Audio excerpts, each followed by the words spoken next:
Hello, friends. This is Dave Hurwitz, executive editor at ClassicsToday.com, here with random reviews from the Overflow room. And as I have said,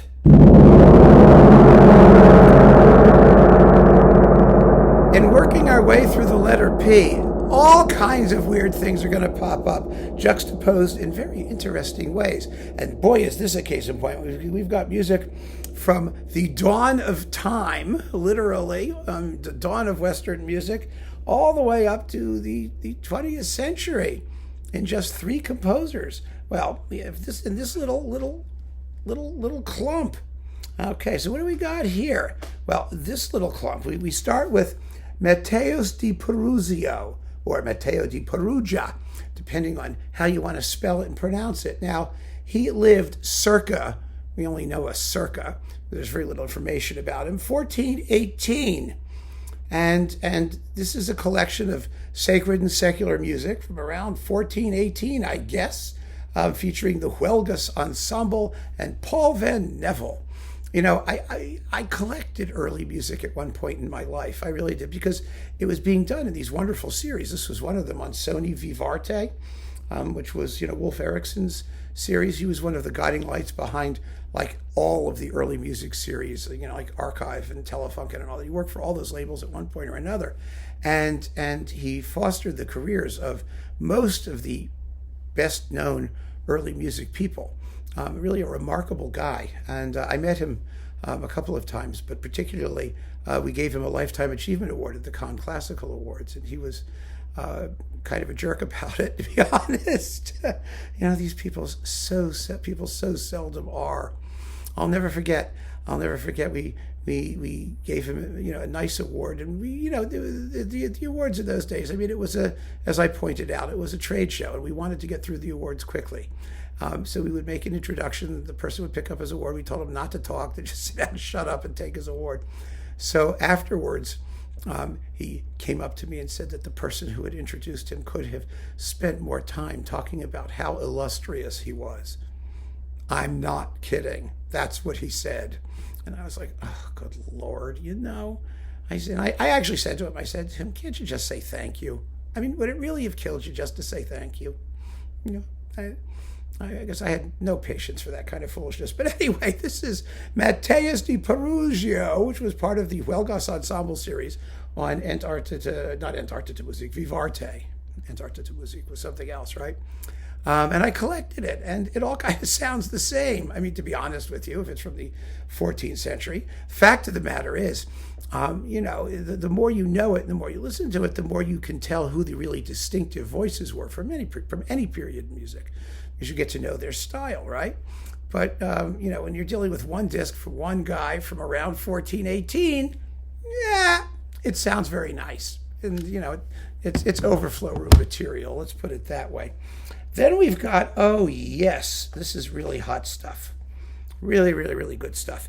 Persichetti, a composer who was one of the American neoclassicists, a very fine composer, part of the Philadelphia school, actually. I wish that somebody really devoted some serious attention to doing his music. He was a really good composer. And we've got his band symphony on Mercury Living Presence. I know you all have this disc, right? I mean, don't you?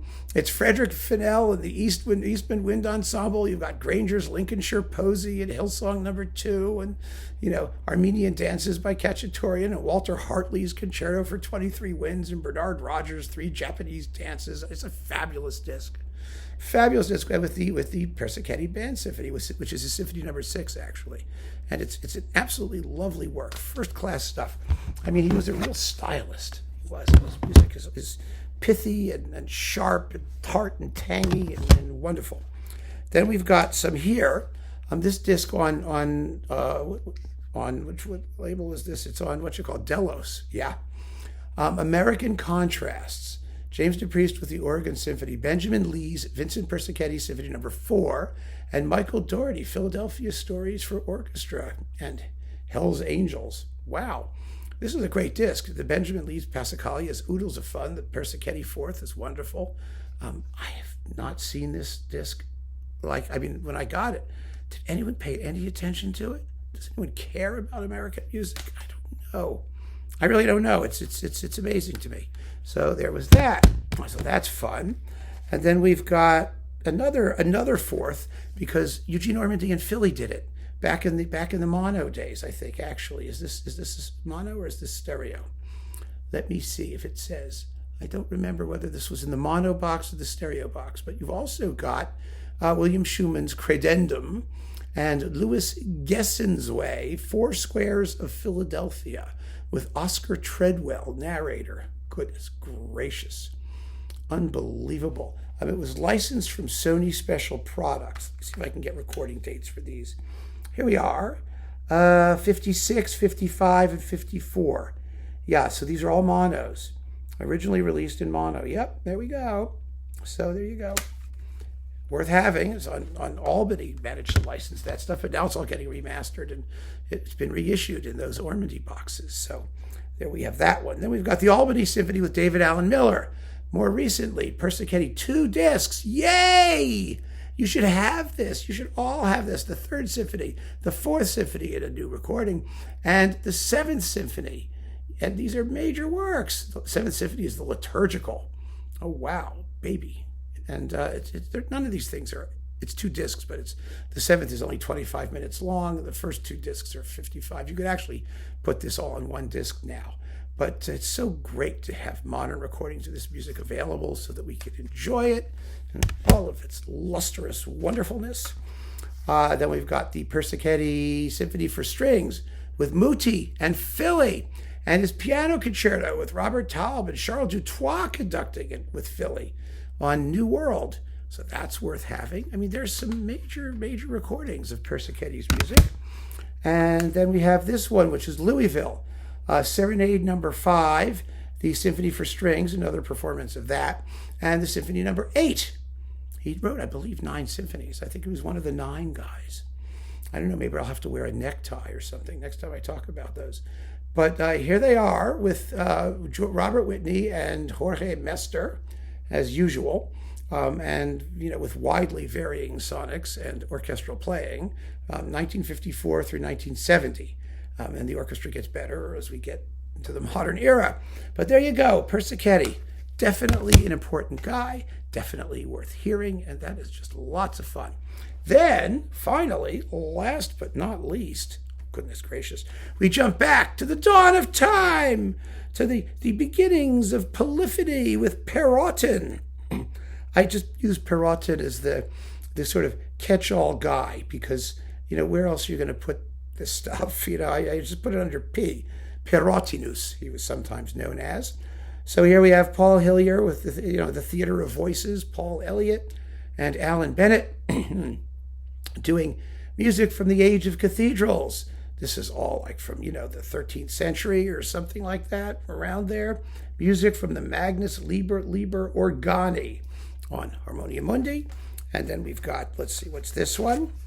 Perotin, yay, with the Hilliard Ensemble. Oh, this is totally wonderful. Where you've got Viderunt Omnes and Veni Creator Spiritus and Ceterunt Principes. These are like, the first polyphonic things written, in the Cathedral of Notre Dame, actually. They were the Notre Dame school. And that is emphasized here in the Mystery of Notre Dame, which is more music, plain chant, and organum. Organum is just like, 2 voices moving in fourths and fifths or something like that. From the Magnus Liber Organi for the Feast of St. Stephen Easter and the Assumption of the Blessed Virgin Mary with the Orlando Consort. I have no interest whatsoever in these recreated things. I don't care about the liturgical year. I don't care about what may have been a conjectural recreation of something that might have happened someday, maybe, possibly. I just want to hear the music. And it's a very nice collection with the Orlando Consort. And that gives us Perotinus, or Perotin, or whatever his name was. Wow.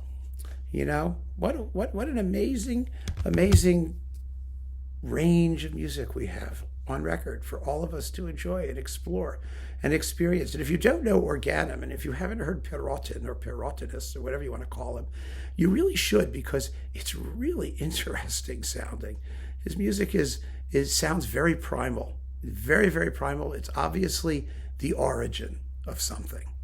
something that became quite extraordinary. So keep on listening, friends.